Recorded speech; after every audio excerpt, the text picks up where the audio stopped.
හැමෝම හොඳින් ඇති කියලා හිතනවා. ඉතින් මම අද උදෙන්ම නැගිටලා තේ එකක් එහෙමත් බීලා ටිකක් වෙලා ඉඳගෙන ඉඳලා මම මේ කරන්න හදන්නේ වැව් මාළු එකක් හදනවා. දවල්ට කෑමට තමයි මම මේ හදන්නේ. මේක හදලා ඉවර වෙලා මට තව පොඩි වැඩක් තියෙනවා. ඒක මම ඉස්සරහට කියන්නම්. ඉතින් මම මේ වැව් මාළු එක ඊට කලින් මම කියන්නම්කෝ. වැව් මාළු කිව්වහම ඔයාලට කොහෙද මතක් වෙන්නේ? ඉතින් අපි මේ ඉන්න පැත්ත. ඉතින් අනුරාධපුර පැත්ත තමයි ගොඩක් අයට මතක් වෙන්නේ. ඉතින් මේ වගේ රසම රස ගමේ රසට වැව් මාළු එකක් කන්න නම් අනිවාර්යෙන් අනුරාධපුරේ එන්නම වෙනවා. ඉතින් ඒ වගේම තමයි මගේ channel එකෙත් ඇති යාළුවෝ ට්‍රිප් එහෙම ආපු අය වැව් මාළු කාලා වැවකින් නාලා එහෙම ගිහිල්ලා නැත්තම් වැඩක් නැහැ නේද? ඉතින් එහෙම ඇවිල්ලා ගියපු අයත් ඇති. හරි ඉතින් ඒක එහෙමයි. ඉතින් මම අද මේ රසම රස වැව් මාළු එකක් තමයි මේ හදන්නේ යන්නේ දවල්ට. උදේට මම අර ලොකුවට මුකුත් කන්නේ නැහැ. ඒ නිසා එකපාරම දවල්ට තමයි මම හදන්නේ යන්නේ. ඉතින් වැව් මාළු ටික මම සෝදලා අරගෙන ඒකට මම ආයේ ලුණු ටිකක් දාලා ඒක පොඩ්ඩක් ආයෙත් හොදලා කරලා තමයි අරගෙන තියෙන්නේ. ඊට පස්සේ ඒකට මම ලුණු මිරිස් 3-5 දාලා ඒක හොඳට අත ගාලා තියෙනවා. ඊට පස්සේ මම කපාගෙන තියෙනවා ලුණු සුදු ලුණු තක්කාලි කොච්චි මිරිස් දානවා. ඒවා ඔක්කොම කපලා තියෙනවා. ඉතින් ඒ දේවලුත් කපලා තියලා මේ විදිහට තාච්චි උපත් ලිපේ තියලා මම ඉතින් දැන් මේ හදන ගමන් තමයි ඉන්නේ.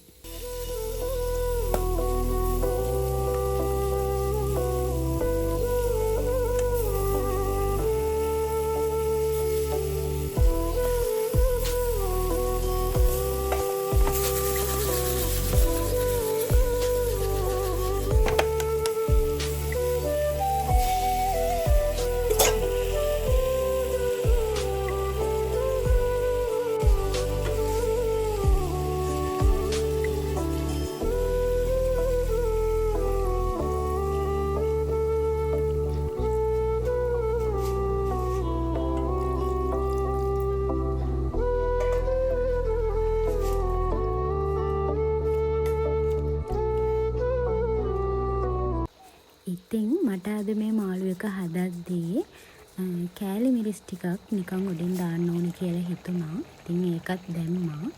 ඉතින් ඔන්න ඔයාලට පෙන්නන්න කියලා මම මේ දාන්න කලින් මේ ගොරකා ගත්ත අතට ඒකත් ආයි වැටුණා. කමන්නේ කොහොම හරි හොත්තට දාන්න එපයි. ඉතින් ඒකත් ඔන්න ඔය විදිහට දාලා පොඩි අඹුල් රසක් එන්න. මොකද අද සියමල තිබුණේ නැහැ. ඒ හින්දා මේ මට මේ ගොරකා එකත් පොඩ්ඩක් වතුරේ ටිකක් දාලා තියන්න අමතක වුණා. කමක් නැහැ කොහොම හරි තැම්බේනේ කියලා මම ඒකත් ඔන්න ඔය විදිහට දැම්මා. මාළු එකත් තැම්බීගෙන එනවා දැන්. ඉතින් රස පාටට මේකට පොල් සම්බෝලයක්වත් හදලා තිබ්බනම් තවත් රසයි. ඉතින් අපි පොල් සම්බෝලෙකුත් පස්සේ හදන්නම් කියලා තමයි මේ ඉන්නේ. ඉතින් ඔන්න ඔය විදිහට මම ඒක උඩින් ගම් මිරිසුත් දාලා කෑරි මිරිසුත් දාලා දැන් හොඳට තැම්බිලා තමයි තියෙන්නේ. මාළු පොඩ්ඩක් කැඩෙන්නේ නැති වෙන්න ඒක පොඩ්ඩක් හැඳි ගා ගන්නත් ඕනේ. ලාවට විතර. ඉතින් ඔන්න ඔය විදිහට ඒකත් කරලා දැන් ඉතින් හදලා නම් ඉවරයි.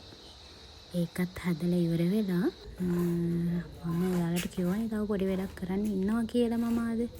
ඉතින් මේ යන්නේ ඒකට. මේ මම ඔයාලට මතකද දන්නේ නැහැ.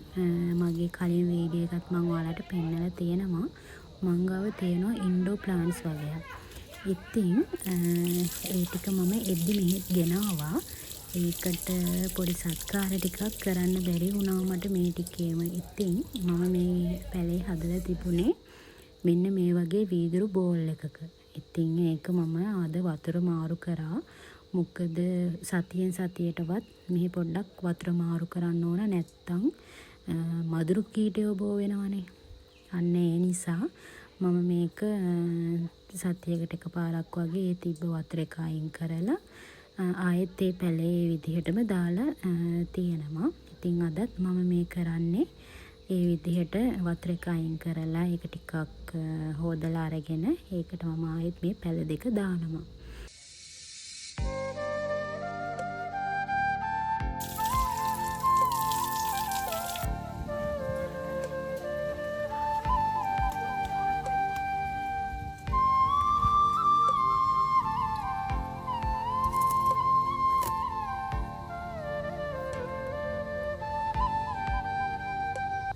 ඉතින් මේ දවස්වල පුදුම රසණයක් තමයි තියෙන්නේ. අපේ පැත්තට නම් මාරම රසණයි. වහින්නේ නැහැ. මොකද රුවන්වැලි සෑයේ හුණු පිරියම් කරනවා. ඉතින් ඒ නිසා අපේ පැත්තට නම් වහින්නේ නැහැ.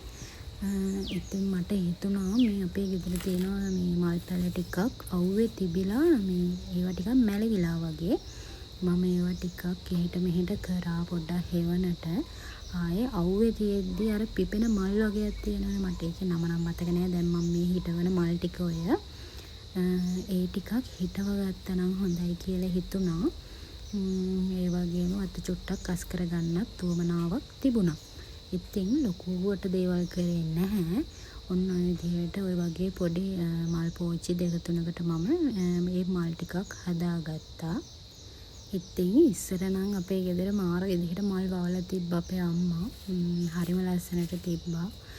ඊට පස්සේ ඒවා ඉතින් පොඩ්ඩක් එහෙම වුණා. මොකද සමහර මිනිස්සු ඉන්නවනේ මේ මල් පැලයකටවත් එහෙම ආදරය කරන්නේ නැති මිනිස්සු. ඉතින් එහෙම මිනිස්සු කොට්ටාසයක් ඒව ඔක්කොම කපලා දැම්මා. ඉතින් දැන් තියෙන්නේ අපේ ඔය වගේ මල් ටිකක්. ඒත් නෑ ලොකුවට එහෙම මේ කවුකුත් නැහැ. සාමාන්‍ය ගානට මල් තියෙනවා. ඉතින් ඒ තියෙන ටිකට සාත්තු කරලා ලස්සනට තියාගෙන ඉන්නවා අපි. ඉතින් අද මම මේ කරන්න යන්නේ තවත් මේ මම ඔයාලට කිව්වනේ අර අවුවට පිපෙන මල් වගේක් මම හැදුවා කියලා. දැන් ඒක හදලා ඉවර වෙලා මම මේ පොඩි පෝච්චියට මේ හදන්න යන්නේ තව පැලයක්. ඒකත් හරි ලස්සනයි. මේ මට ඒක නම නම් කොහොමද මතක නෑ. නම දන්නේ නැහැ. මේ ඒත් හරි ලස්සනයි. ඒක ඔන්න ඔය පැලේ. ඉතින් ඒකත් මට හිතුණා හදාගත්තා නම් හොඳයි කියලා. මෙන්න මේ ටේබල් එකේ වටේට තියන්න. ඉතින් මම ඒ ටිකත් ඒ විදිහට ලස්සනට ඔන්න ඔය විදිහට හදාගත්තා. සුදු සිනිඳු මල් පෙති වගේ එළිහි යන්නට ඇති මුදු සුවඳ දැනිලා ඉවේ දෙතන පිපි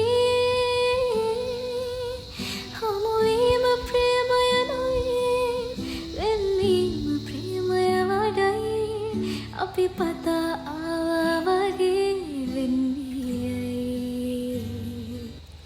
ඉතින් ඔන්න ඔය විදිහට මගේ අද දවසේ වෙච්චි පොඩි වැඩ ටිකක් තමයි මම ඔයාලට මේ වීඩියෝ එකෙන් ගෙනාවේ. මේ තියෙන්නේ මගේ ලස්සන මල් පැලයක් තමයි. මේකත් ඉන්ඩෝ ප්ලාන්ට් එකක්.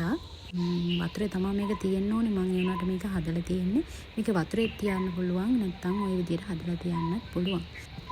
ඉතින් මම හිතනවා ඔයාලා කැමති වෙන්න ඇති කියලා අද මගේ මේ වීඩියෝ එකට. මම හදපු රසම රස වැව්මාළු එක ඔයාලත් හදලා බලන්න ගෙදර. රසට හදන්න පුළුවන්. එහෙනම් මම අදට මෙතනින් නවතිනවා.